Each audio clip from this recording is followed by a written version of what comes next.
કમેન્ટમાં જે આના પહેલાં મેં બીડ સેમેસ્ટર 1નો જે વિડીયો બનાવેલો છે એમાં કોઈની કમેન્ટ હતી કે એક્ઝામની ડેટ કઈ છે, ક્યારે એક્ઝામ છે.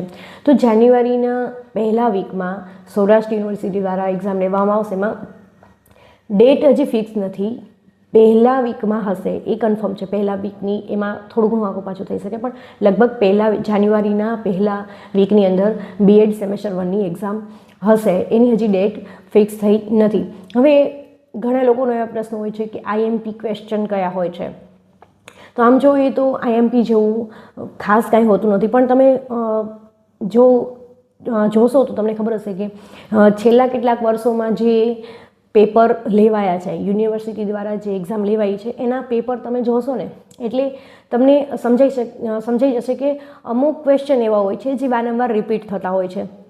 અને એ પ્રશ્ન કેવા હોય છે કે જે મેઇન જે પેપરનું જે પાર્ટ છે એનો જે સાર હોય છે.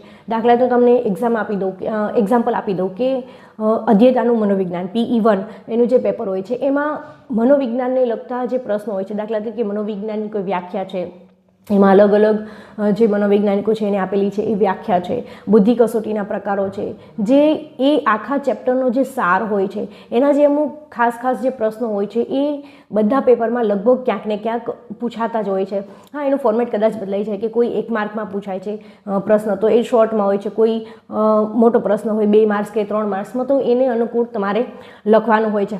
હવે આમ જોઈએ તો આપણે છે ને હવે જેમ મોટા થાય એમ આપણે નાના પ્રશ્નો એવી રીતે તૈયાર ઓછા કરતા હોઈએ છીએ.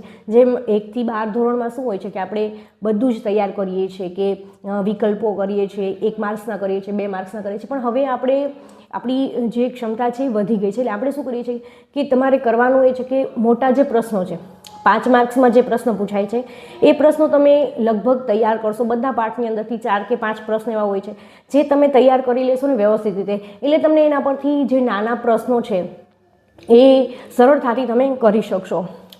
એમાં તમારે વધારે નાના પ્રશ્નોમાં તૈયારી કરવાની જરૂર નહીં પડે. દાખલા તરીકે મનોવિજ્ઞાન છે તો મનોવિજ્ઞાન શું છે, એ શેનો અભ્યાસ કરે છે અને એ કયા ક્ષેત્રે કામ કરે છે, આવા જે મેઇન પ્રશ્નો છે એ તમે મોટા પ્રશ્નો તૈયાર કરી લેશો ને એના ઉપરથી તમે નાના પ્રશ્નો જે છે એ સરળતાથી તૈયાર કરી શકશો. બાકી જો તમારે આઈએમપી પ્રશ્નો જોતા હોય તો તમને ઇન્ટરનેટ પરથી છેલ્લા 5-7 વર્ષના જે પેપર છે એ પેપર તમે જોઈ લો અને એમાંથી જે મેઇન એવા પ્રશ્નો છે જે વારંવાર રિપીટ થતા હોય છે એ પ્રશ્નો તૈયાર કરી લેશો તો સરળતાથી તમે એમાં સારા માર્ક્સ લાવી શકશો. જો વિડીયો સારો લાગે તો લાઈક કરો, કમેન્ટ કરો અને ચેનલને જરૂરથી સબસ્ક્રાઈબ કરો.